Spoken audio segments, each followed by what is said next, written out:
భారతీయ జనతా పార్టీలో అన్నామలై అనుకూల, అన్నామలై వ్యతిరేక వర్గాలుగా సోషల్ మీడియాలో చేరిపోయి బీజేపీని తిడుతూ అన్నామలైని పొగిడేవాళ్ళు, అన్నామలైని తిడుతూ బీజేపీని పొగిడేవాళ్ళు. వాళ్ళు కూడా ఎక్కువ తిట్టట్లేదు అన్నామలైని.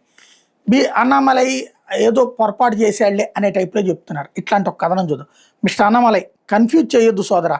జనసంఘ్ బీజేపీ సుదీర్ఘ రాజకీయ సైద్ధాంతిక పోరాటం మనం ఎంత. నాకు మా తెలుగు రాష్ట్రాల బీజేపీ నేతల వ్యవహారం చూసి కొత్తలు ఆడిపోతూ ఉంటుంది. జనసంఘ్లో అటల్ అద్వానీలు కూడా ఏదో అలా ఎవరి ఆశీర్వాదంతో చటుక్కుని వచ్చేలేదు. వాళ్ళ మీద కూడా మన సమకాలికులు సొంత వాళ్ళు సైతం ఎన్నో ఆరోపణలు చేశారు.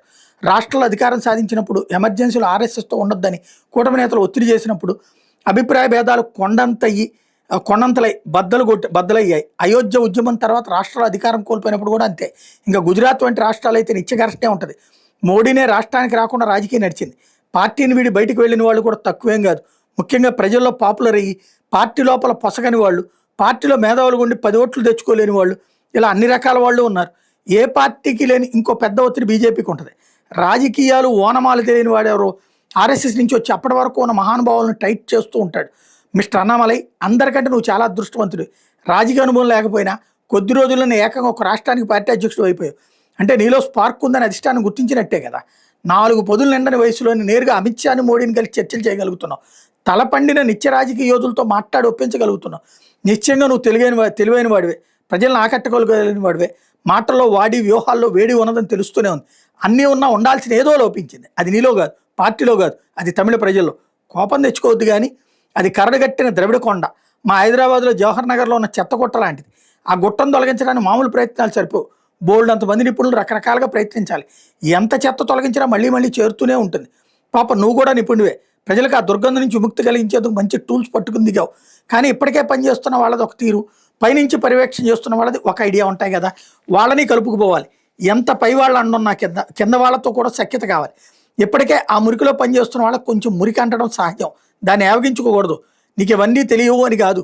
ఇప్పుడు జరిగే ఈ తతంగం అంతా నీ మీద వ్యక్తిగత అభిమానం పెంచుకున్న వాళ్ళకి గందరగోళం కలిగిస్తోంది. మీకు పై వాళ్ళకి ఎవరి వ్యూహాలు వాళ్ళకు ఉండొచ్చు, కానీ కింద కార్యకర్త నలిగిపోకూడదు. అఫ్కోర్స్ ఈ పార్టీలో కార్యకర్తలు నేతల కంటే కూడా ఎక్కువ కమిట్మెంట్, ఎక్కువ ఆలోచన కలిగి ఉన్న వాళ్ళే అనుకో కార్యకర్తలు. అందుకే నేతలతో పాటు బయటికి పరిగెట్టరు. అదే ఆ పార్టీ బలం. కారణం, పార్టీకి మద్దతిచ్చే ప్రజలు, కార్యకర్తలు తాత్కాలిక రాజకీయ లాభాల కోసం పనిచేయడం లేదు. వేల సంవత్సరాల బానిసత్వం పోవడం కోసం, భరతమాత విజయం కోసం పోరాడుతున్నారు. ఏదో రాజకీయ పదవి, అధికారం కోసం కానే కాదు. కార్యకర్తలకు రాముడు, కృష్ణుడు, రాణా ప్రతాప్, శివాజీ, సావర్కర్, శ్యాంప్రసాద్ ముఖర్జీ, దీన్ దయాళ్ ఉపాధ్యాయ, అటల్, అద్వానీ, మోడీ ఇలా అందరూ తెలుసు. ఈ రాజకీయ క్రీడ లోతెంతో తెలుసు. కొందరికి అయాచిత పదవులు రావచ్చు, కొందరికి డబ్బు కారణంగా రావచ్చు. ఒక వెరిబాగులోడు పార్టీ పదవిలోకి రావచ్చు, ఒక మహామేధావి వెనకబడిపోవచ్చు. ఇవన్నీ మనసుకు తీసుకుని ఏదో తాత్కాలిక కోపంతో తటాలను తీగాలుకున్న పందిరి పీకేయుడు. ఈ పార్టీలో కార్యకర్త శివాజీ లాంటి వాడు. ఓపిక, వ్యూహం, ఓటమి, గెలుపు అన్నింటినీ భరించగలిగిన వాడు. రేపు మోడీ వెళ్ళి మరొకరు వచ్చినా కార్యకర్త సాధన మారదు. మొత్తం వ్యవస్థలో చిన్న కణం వ్యవస్థకు అనుగుణంగా కదులుతూనే మార్పు తేవాలి. ఒక్కసారి రివర్స్ గేర్కి వెళ్ళకూడదు. నాకు బాధ ఉంది, నేను ఏదో చేసేద్దామని బయలుదేరా. నీకు అవకాశం వచ్చింది, నాకు ఇలా అవకాశం వచ్చింది. ఏ స్థాయిలో ఆ స్థాయిలోనే మన అత్యుత్తమ కాంట్రిబ్యూషన్ చేయాలి. వేరే పనిస్తే కూడా మోడీలాగా సొంత రాష్ట్రాన్ని వదిలి చిన్న ఇరుగ్గదిలో అయినా వండి వార్చుకుని తినాలి. మనది ఈ క్షణం కోసం పోరాటం కాదు, ఆరాటం కాదు. మనకు సెల్ఫ్ లాస్ట్, పార్టీ ఫస్ట్, అంతకంటే భారత్ ఫస్ట్. ప్రజల కోసం, మార్పు కోసం చేస్తున్న సుదీర్ఘ యజ్ఞం ఇది. ఒక్కోసారి యజ్ఞకర్త చేతిలో చిన్న సమితి కావచ్చు. మనం యజ్ఞఫలం ఏంటో మనకు తెలుసు. ఇదంతా నీకు తెలియదని కాదు. మమ్మల్ని మేము నీ ద్వారా మళ్ళీ ఒకసారి తెలుసుకోవడం కోసమే సుమా. అన్నామలై మంచి పేరు, మంచి శక్తి. నువ్వు ఎక్కడున్నా దేశీయత్వం కోసమే పనిచేస్తావు. ఎక్కడుంటే మరీ మంచిది. తీగకు పందిరి కావాలి, తప్పదు. అది ప్రకృతి ధర్మం.